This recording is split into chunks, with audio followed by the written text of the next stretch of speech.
I know what the internet says. AEW has too many championships.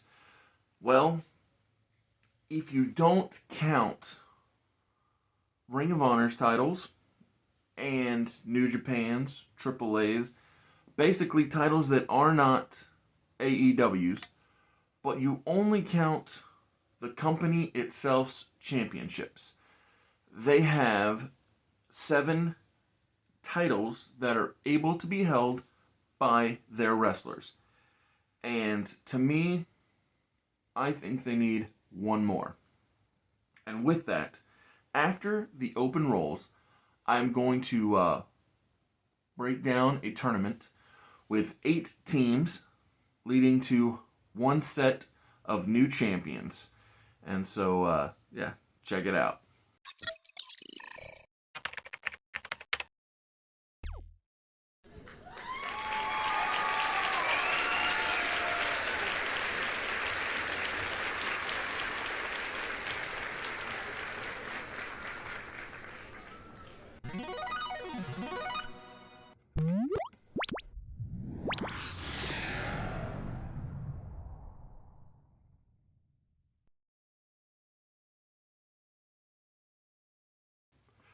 I saw in an interview that Nyla Rose stated, not on day 1, but I think it was day 37 and beyond, that the women's division within AEW has been insistent upon having a tag team division. And while I am not on board with that idea, what I do have and am proposing is a first time in a big American promotion mixed team championships.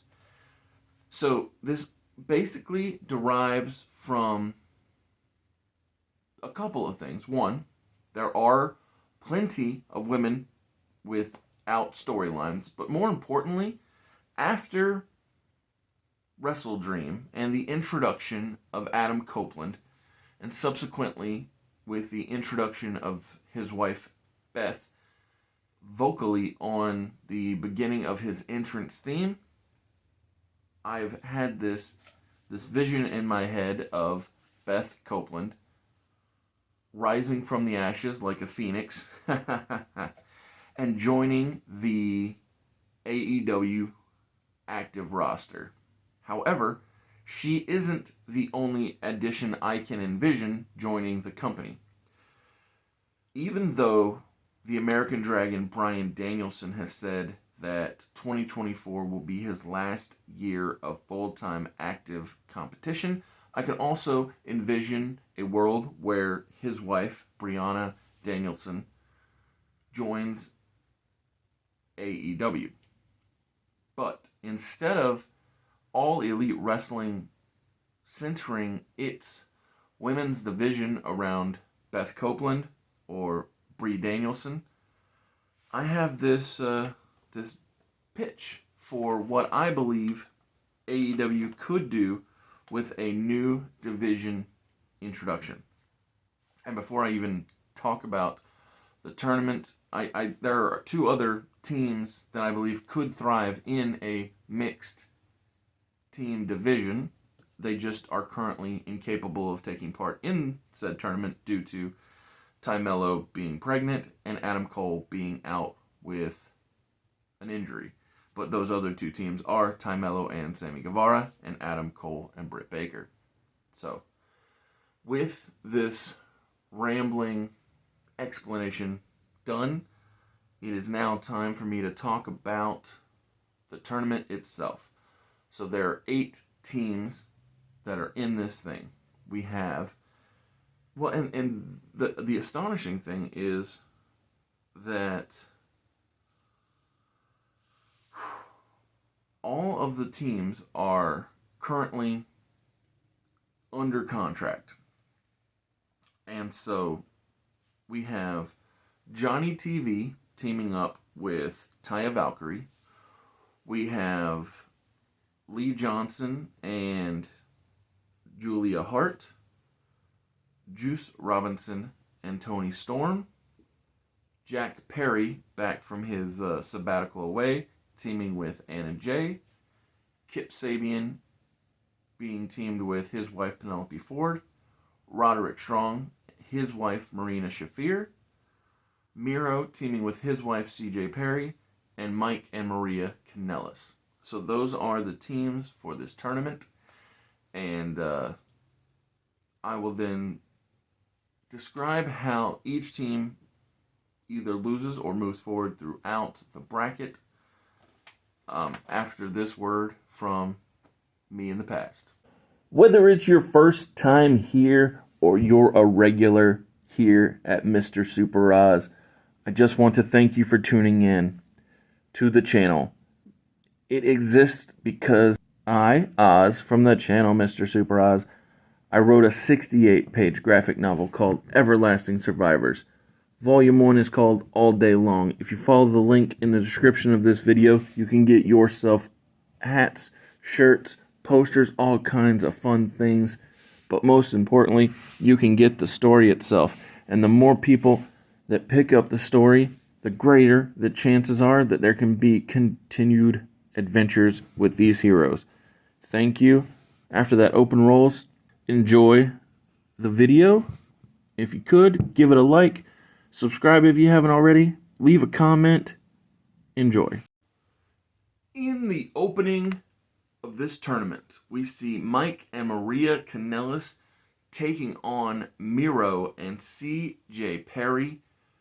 Reason being is Miro and CJ have not been on the same page since CJ's debut within All Elite Wrestling, and I just feel like they're better together. And with that, I want to bring them together for this tournament. And I think that Miro could easily show his dominance and win this match for the team over Mike Bennett. I think I earlier accidentally said Mike and Maria Kanellis because WWE is a hard habit to break. But moving on to the next matchup, we have Roderick Strong teaming with his wife Marina Shafir, taking on the couple of Kip Sabian and Penelope Ford.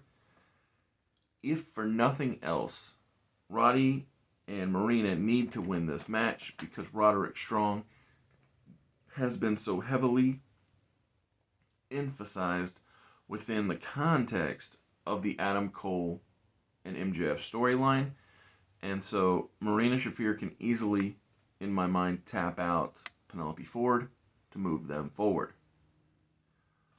On the second bracket, or the next to last opening match, we have Jack Perry and Anna Jay taking on Juice Robinson and Tony Storm. I think that Juice, while he does great work in Bullet Club Gold, could easily be Tony's anchor to reality.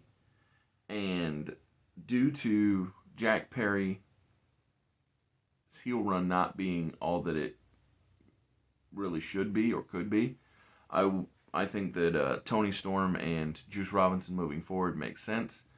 And maybe Jack should use a refresh, or I don't know, maybe just hopefully he's been out getting better while he's gone. But the final opening round match sees the newlyweds of Lee Johnson and Julia Hart taking on the longtime couple, the former Impact World Champion and Impact Women's Knockouts Champion, Johnny TV and Taya Valkyrie. And experience overcomes youth in this setting when Taya Valkyrie and Johnny TV win and advance forward. When moving on to the next round, it was such a struggle for me to figure out who would win between Miro and CJ Perry when they took on Roderick Strong and Marina Shafir, because while Miro is a powerhouse and basically a killer. I just feel like Roddy is on such a roll, and yes, I use that joking statement on purpose with his being in the wheelchair and laid up with the neck brace and all that. So, but Roddy's on such a roll that I think that Marina could easily tap out CJ while Miro is off destroying Roddy's neck. It could even be a tap out competition where CJ gives up before Roddy does when he's in the game over type scenario. And so with that, we then see Johnny TV working super babyface with his wife Taya Valkyrie taking on Juice Robinson and Tony Storm, who are working uber heel in their encounter. And the thing is that with Bullet Club Gold at Juice Robinson's side, and even Luther at the side of Tony Storm, Juice Robinson and Tony Storm advance to the finals to crown the first ever mixed team champions in AEW. And the finals come down to Roderick Strong and Marina Shafir taking on Juice Robinson and Tony Storm. But the thing is, and one of the real reasons why I feel like this division could be so fruitful is not just because it gives an additional woman another way to get into a prominent storyline other than just the Women's World Champion and the TBS Champion, but one of the reasons why I really like this division is it just gives us that nice, clean 4 world champions at top, 4 non-world champions below. Because that's how I feel like the website should be structured, is the men's world champion, the women's world champion, the world tag team champions, and the world trios champions on top. Then below that, TNT, TBS, International, and the mixed division, mixed team championship. Because it feels like the right balance. And again, when it comes to balance here in the final match, in that the one that shows who will be walking away with the championship, I just had to balance stories because Roddy is full of story when it comes to Adam Cole specifically, and Tony Storm is like stories galore with her trippy mind setting. But I just felt like that with Britt Baker and Adam Cole on the horizon at some point in the future, it made sense to me to have Roderick Strong and Marina Shafir be the first ever AEW mixed team champions. And I love the vision of Roddy Strong and Marina defending against, like I said, Adam Cole and Britt Baker, or Bryan and Bree Danielson down the line taking on Sammy Guevara and Ty Mello. And then, I mean, my goodness, a world where Roddy Strong and Marina Shafir wrestle Beth Phoenix and Adam Copeland, or not Beth Phoenix, the Phoenix, Beth Copeland, something like that, whatever she went with, or they go with. I just think that Roderick Strong getting the love and being the first, or one of the first, mixed team champions would be so fun. And Marina, I feel like she never gets the adoration I think that she has earned with her work that she's done within the company. And heck, even the Four Horsemen woman stuff with Shayna Baszler back in NXT was top notch. And so for me, this would be a beautiful way to balance out the championships at the top of the roster page for All Elite Wrestling and give additional women something to do within the storylines going forward. And it's just a way to, let couples hang out together, have fun together, do good stuff. On that topic of good stuff, thank you for joining me for this video, and see you next week when I review a movie on Monday, do trivia on Tuesdays and Thursday, and Friday I know a long form idea of mine. Enjoy.